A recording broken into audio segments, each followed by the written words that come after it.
Tarot Pink Diamond Guide with a little more of what I know so far and a bit of an unpacking on how tarot works and how readers put their stories together. And I think this is great for people to know, and how tarot can support you in your journey and give you something to lean back into when you're going through difficult times in your life, or when you've got big decisions to make. Understanding that the tarot can give you a framework with which to rest on it's a big thing, and it's something that I've lent on throughout my life, and it's really why I want to put it forward to other people now. And what I wanted to sort of reflect upon is, like, as a reader, there's a couple of main things that people come to tarot readers for. It's their health, their wealth, and their love life. Love is such a big reason that people come to tarot readers. And when you look at what we're told in the Bible, and all you have to do is go to a movie, turn on your TV. People are Love is the highest calling, and people are busted up over it all over the world every single day. And one look at what I've put down here is just a fistful of what's available in the tarot for readers to be able to call on narratives around people in love. I mean, and this is not everything. This is the positive stuff. Like, I didn't even go into the cards that talk about heartbreak. I was just like, how many cards can I draw out of the deck that when I look at it, I feel I can make a reference to love? And it's not just like the known ones. It's like, this is the major arcana of the Lover's card, which here we're looking at the embodiment of divine masculine and divine feminine. And we've got this, it's attached to Gemini energy, and we're looking at this idea of divine souls split into feminine and masculine. And it's big, heavy energy. And look at that divine being having, seeming to have all authority and lording it over these two characters in the bottom. Now, the Lover's card has more meanings than just two people who are seemingly, connected in this divine way. It's about making decisions and having choices. And when you look at Gemini energy being attached to that, the Gemini is all about twins and option. And twin flames is a big subject that we will talk at length about as I work through what I know so far. It's a journey that I feel I've explored. It's a massive thing to work through, but it's also where I've done a lot of my growth. And you look at this card and you see these two stripped bare, and they're in separation from each other. They're not even looking at each other. Their eyes are cast to the heavens, and they're feeling this level of separation. So even though, like, the Lover's card comes out in a reading, when I see it, it's not me looking at the person who's drawn it and going, "Oh, this must be, happy, lovely, fun times for you all." Look at how, fiery. You've got the red and the passion, and these two people are obviously connected, and the energy is called the lovers. So there's a divineness about them, but often these divine connections are forced to suffer separations. And it's a big deal to call someone out on the lover's path if we're looking at twin flames. It's a big energy to have. And it's in stark contrast to this card, which is the Two of Cups. I mean, you can see quite clearly the contrast in the couples in the cards. So, you'd think that the Lovers, being major arcana, would be the card that you'd want to pull for the happy ever afters and all lovey-doveys. But look at that, it's the Two of Cups that actually embodies what we're told is romantic, lovely, happy love. So it begs the question, what are we aspiring to, or what journey should, what is love all about? When you go, this is the major arcana, and this is in the minors, but this is what we're told as humans love looks like. Interesting, isn't it? And I love it when these cards come out in the reading, and I go, the Two of Cups. That's a massively powerful card, and it's a minor arcana, but when it comes out, I feel really excited to see that card come out in the deck. Whereas with the Lovers, I go, wow, these people are on. They're so insanely connected, but they're on a really, really difficult journey together.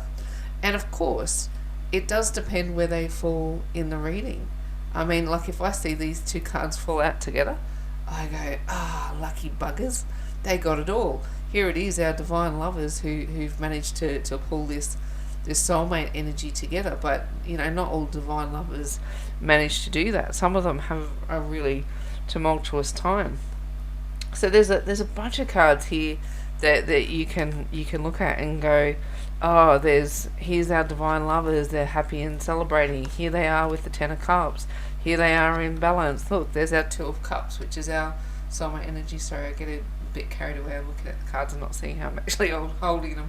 But see how all these wonderful energies can play out to tell me that our divine lovers are in the good part of their journey. So it just really does depend on where these cards fall. So when you're getting a reading and you're approaching your reader trying to find out about where love sits for you, this is where you start to see how many options are playing out and how many paths are available for people. And like I said, these are just the cards that indicate the good stuff. So I would actually say that the most challenging card that I have out right now is actually the Lover's card, and that's that major arcana that you would go, oh, I'd be so glad to get the Lover's card, but you'd be glad to get the Lover's card when it falls amongst this set of cards. So love is it's a massive topic in tarot, and when you're looking for readers to read on love, there's so much that they can draw from a reading to be able to give you something to lean back on. And I know, like, when I've had situations in my life where, like, I'm going to reveal my story as I go, but let's just say love and me have had this is me in love fully. It's been tumultuous, and it's fully has been the thing that pushed my spiritual journey forward. Falling in love and having it come apart, and all of the fight to regain a sense of self and to prepare yourself to it's the brokenness that pushes you into the next level of wanting to heal. And if I hadn't have gone through such a tumultuous time in love, then there's the revelations that I've learnt about being human would never have come. I would have been way too comfortable to pursue this information if I hadn't have been shattered by love going wrong. So I really do resonate with the energy of the divine lovers. It's like this pursuit for the highest level of love, and not wanting to settle for something that is a pale comparison. And we will definitely talk about how these levels of love play out. And you'll hear lots of terms in the spiritual community. I mean, twin flames, divine counterparts, soulmates, karmic mates, all sorts of terms. And all that they're really describing is degrees of separation from your point of origin.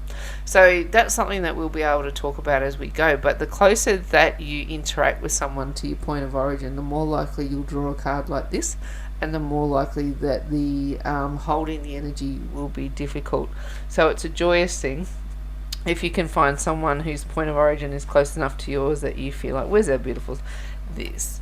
I mean, this is beautiful, and it's, like, I would draw this card any day of the week to feel that comfort and stability after having gone through it. Like, I wouldn't trade this journey for anything, but I definitely aspire to this.